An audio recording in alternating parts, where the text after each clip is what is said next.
تم توبہ کرنے والے بنو، میں تمہارے سارے معاف کروں گا۔ یا عبادی الذین اسرفوا علی انفسہم، اے میرے نافرمان بندو آ جاؤ مجھے منا لو، مجھے راضی کر لو۔ من تقرب الی تلقیتہ من بعید، تم مجھے راضی کرنے آؤ، میں آگے بڑھ کے تمہارا استقبال کروں گا۔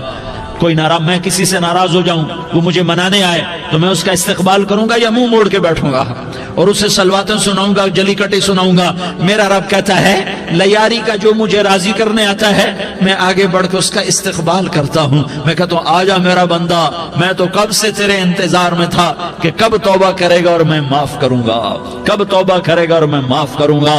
اللہ کو اپنا بناؤ، اس کے در پر جھکنے کے ساتھ ہمارے گناہوں کی حیثیت ہی کوئی نہیں ہے۔ بنی اسرائیل میں ایک آدمی نے 99 قتل کیے، اس کو خیال آیا میں توبہ کروں، ایک عبادت گزار کے پاس گیا اور اس سے پوچھنے لگا میں نے 99 قتل کیے ہیں، میری توبہ ہو سکتی ہے؟ اس نے کہا ہرگز نہیں، تو بڑا ظالم ہے، تیری کوئی توبہ نہیں۔ اس کو غصہ چڑھا، اس نے اسے بھی قتل کر دیا، 100 کر دیے۔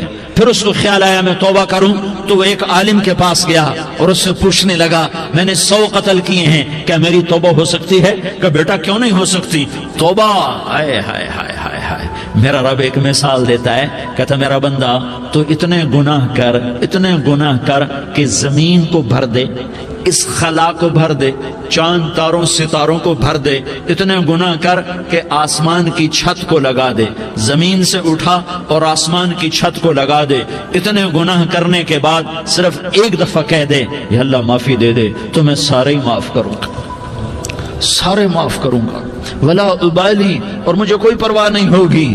انہوں نے کہا بیٹا گناہوں کی معافی تو یقیناً ہے لیکن توبہ کا ہونا ضروری ہے، تیری توبہ پکی ہونے کے لیے یہ ماحول چھوڑنا ضروری ہے۔ تو یہ بستی چھوڑ کے اس بستی میں چلا جا، وہاں نیک لوگ رہتے ہیں، ان کی صحبت میں تو رہے گا تو تیری توبہ پکی ہو جائے گی۔ اس نے کہا میری معافی ہو جائے، میری معافی ہو جائے، میں ہر کام کرنے کو تیار ہوں۔ بوریا بستر اٹھایا، جو تبلیغ والے کہتے ہیں گھر چھوڑو، لیاری چھوڑو، بستر اٹھاؤ اور چلے کے لیے نکلو، 4 مہینے کے لیے نکلو کہ اپنی توبہ کو پکا کرو، ورنہ ماحول کی گندگی پھر آدمی کو گرا دیتی ہے، پھر گرا دیتی ہے، پھر گرا دیتی ہے۔ وہ نکلا، راستے میں موت آئی، جب موت نے جھٹکا دیا تو اس نے چھلانگ لگائی اس نیک لوگوں کی بس کی طرف، وہ ایسے اس کے ہاتھ اس کے آگے اور پورا جسم ایسے آگے پھیلا ہوا۔ اللہ تعالیٰ نے لیاری والوں کو قصہ سنانا تھا تو دونوں فرشتے بھیج دیے، جنت کا بھی آ گیا، جہنم کا بھی آ گیا۔ جہنم والے کہنے لگے مجرم ہے ہتھ کڑی لگاؤ، جنت والے کہنے لگے مہمان ہے سہرے پہناؤ۔ جہنم والے کہنے لگے توبہ ادھوری ہے، ابھی توبہ پکی نہیں ہے، ابھی نیک لوگوں کے شہر کو پہنچا ہی نہیں ہے کہ موت آ گئی۔ اور جنت کے میں کہنے لگے نہیں نہیں نہیں، توبہ ارادے سے ہو جاتی ہے، ارادہ کر لیا توبہ ہو گئی، ہمارا مہمان ہے۔ اللہ نے تیسرا فرشتہ بھیجا، جاؤ فیصلہ کرو۔ کیا فیصلہ کرو؟ وہ یہاں مرا پڑا ہے، یہ اس کی بستی ہے، یہ نیک لوگوں کی بستی ہے، وہ یہاں مرا پڑا تھا۔ اللہ تعالیٰ نے کہا فیصلہ کیا کرتا ہوں کہ یہ فاصلہ ناپو، اگر گھر کے قریب ہے تو دوزخ والے لے جاؤ، اگر نیک لوگوں کی بستی کے قریب ہے تو جنت والے لے جاؤ، یہ میرا فیصلہ ہے۔ ہائے ہائے واہ میرا رب، میں تیرے قربان۔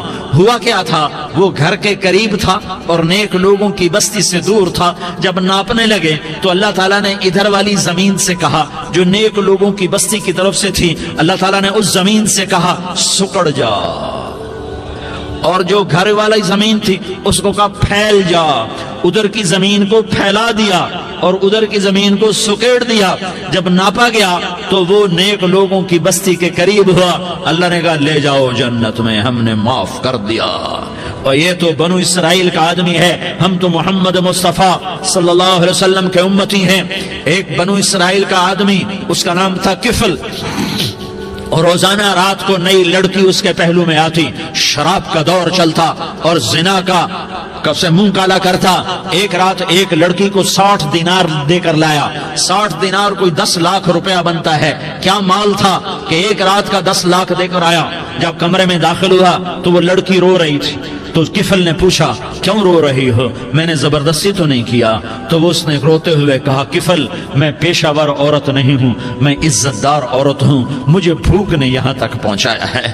میں یہ کہا کرتا ہوں جب سردار لوگ، جب مالدار لوگ زکوٰۃ نہیں دیتے تو غریبوں کی بیٹیاں نیلام ہو جاتی ہیں۔ مالداروں سے کہتا ہوں، ان سرداروں سے کہتا ہوں کہ اللہ کے نام پر دیا کرو کہ غریبوں کی بیٹیوں کی عزتیں بحال رہیں۔ تو کفل نے جب دیکھا اور جب سنا، آنسوں کو دیکھا اور اس کی بات کو سنا، تو وہ اس کا وحشی دل، پتھر دل، کیا آنسوں نے کام کیا کہ وہ رونے لگا۔ کفل رونے لگا اور کہنے لگا بہن جس عزت سے آئی تھی اسی عزت سے واپس چلی جا، اور میں بڑا کتا انسان ہوں، میں بہت گندا انسان ہوں، میں تیرے آنسوں کے طفیل توبہ کرتا ہوں، تو میرے لیے دعا کر دے، اللہ میری بخشش کر دے، اور تو چلی جا اپنی عزت کی سلامتی کے ساتھ، اور جو مال میں نے تمہیں دیا تھا تمہیں ہدیہ۔ وہ بچی گھر پہنچی اور کفل کو پتہ نہیں اگلے لمحے کیا ہونے والا ہے۔ تھوڑی دیر کے بعد کفل مر گیا، اچانک جوانی میں موت آ گئی۔ کفل کو نہیں پتا تھا کہ میری زندگی کی چند گھڑیاں باقی ہیں، ساری زندگی زنا شراب میں گزری، آخری چند لمحے میں توبہ کی، اب میرے اللہ نے کیا کیا؟ اللہ کے بن جاؤ، ہاتھ جوڑتا ہوں، اللہ کے بن جاؤ، اللہ کو اپنا بنا لو، اللہ کو اپنا بنا لو، اللہ کو اپنا بنا لو، اللہ سے دوستی لگا لو، اللہ سے یاری لگا لو، اللہ کے آگے سر جھکا لو، ایک دوسرے سے محبت والے بن جاؤ۔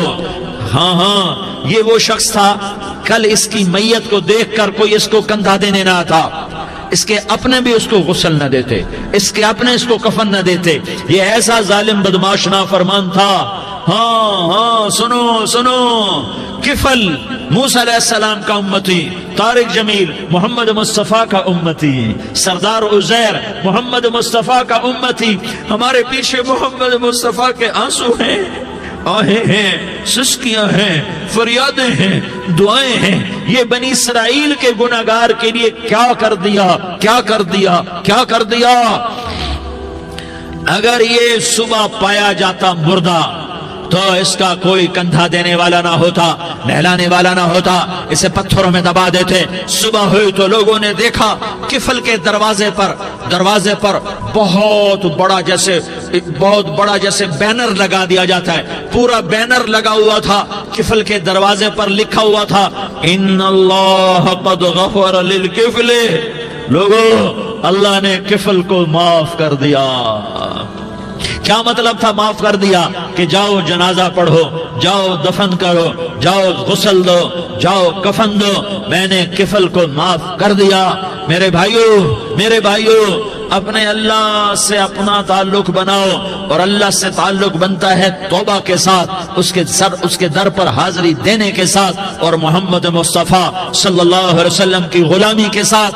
اللہ کو ایک ہی ہستی سے پیار ہوا، وہ محمد الرسول اللہ ہے، ایک ہی سے محبت کی، وہ محمد الرسول اللہ ہے، ایک کو اپنا حبیب بنایا، وہ محمد الرسول اللہ ہے، ایک کو خاتم الانبیاء بنایا، وہ محمد الرسول اللہ ہے، ایک کو حبیب اللہ بنایا، وہ محمد الرسول اللہ ہے، ایک کو سارے عالم کا نبی بنایا، وہ محمد الرسول اللہ ہے، ایک کو رحمت للعالمین بنایا، وہ محمد الرسول اللہ ہے، ایک کو شافع محشر بنایا، وہ محمد الرسول اللہ ہے، ایک کو ساقی کوثر بنایا، وہ محمد الرسول اللہ ہے، ایک کے ہاتھ میں چابی پکڑائی وہ جنت کی، وہ محمد الرسول اللہ ہے، ایک کے لیے جنت کو مزین مسخر فرمایا، اور آپ کے بغیر جنت کے دروازہ نہیں کھل سکتا اس کا اعلان فرمایا، وہ محمد الرسول اللہ ہے۔ اللہ سے جڑنے کا سردار عزیر ہو یا اس کا گنمین ہو، طارق جمیل ہو یا اس کا ملازم ہو، دونوں کے لیے ایک ہی راستہ ہے۔ یہ میری بہنیں جو جمع ہیں ان کے لیے ایک ہی راستہ ہے کہ حضرت محمد مصطفیٰ صلی اللہ علیہ وسلم کی غلامی میں آ جائیں، ان کے طریقوں پر آ جائیں، ان کے راستوں پر آ جائیں، ان کی زندگی کو اپنی زندگی بنا لیں۔ میرے نبی کی زندگی محفوظ ہے، یہ کائنات کا سب سے افضل، سب سے اعلیٰ، سب سے برتر، سب سے اجمل، سب سے اکمل، سب سے ابہا، سب سے انور، سب سے اتم، سب سے اجل، سب سے انور، سب سے کمال والا، جمال والا، حسن والا، محمد بن عبداللہ بن عبد المطلب بن ہاشم بن عبد مناف بن قصی بن کلاب بن مرہ بن کعب بن لوی بن غالب بن فہر بن مالک بن نضر بن کنانہ بن خزیمہ بن مدرکہ بن الیاس بن مدر بن نزار بن معد بن عدنان بن اود بن حمیسہ بن سلامان بن عوس بن بوز بن قموال بن عبید بن عوام بن ناشد بن حزا بن بلداس بن يدلاف بن طابخ بن جاحم بن ناحش بن ماخي بن عيفي بن عبقر بن عبيد بن الدعاء بن حمدان بن سنبر بن يثربي بن يحزن بن يلحن بن إرعوى بن عيغي بن زيشان بن عيسر بن أقناض بن إيهام بن مقصر بن ناحس بن زارح بن سمي بن مزي بن عوز بن عرام بن قيدار بن إسماعيل بن إبراهيم بن آذر بن ناحور بن سروج بن رعوب بن فائج بن عابر بن أرفقشاد بن سام بن نوح بن لامك بن متوشالة بن إدريس بن يرد بن ملح الإيل بن قينان بن آنوش بن شيس اور بن آدم علیہ الصلاة والسلام.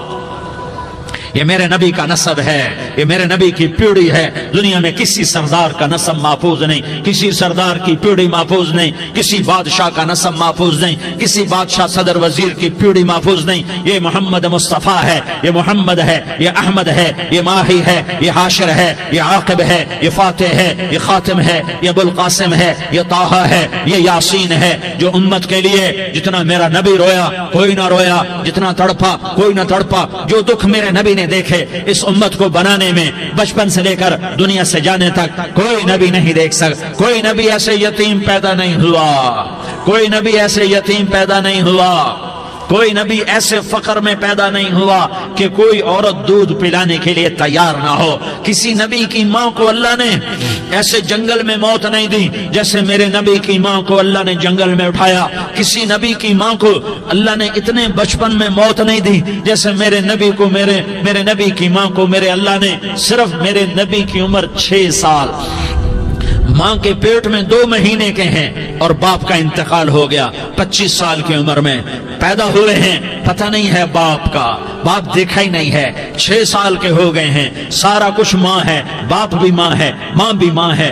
بہن کوئی نہیں تو بہن بھی ماں ہے، بھائی کوئی نہیں تو بھائی بھی ماں ہے. کوئی 6 برس کے بچے کا دوست کیا ہے، دوست بھی ماں ہے، اور سب کچھ ماں ہے. اور گود بھی ماں کی، کھلانے والی بھی اماں، سلانے والی بھی اماں، چلانے والی بھی اماں، بٹھانے والی بھی اماں. میرے نبی کو تو ماں کی ضرورت ہے کہ میرا نبی جوان ہوتا، شادی کرتا، اولاد ہوتی، پھر ماں کا سہارا لے لیا جاتا.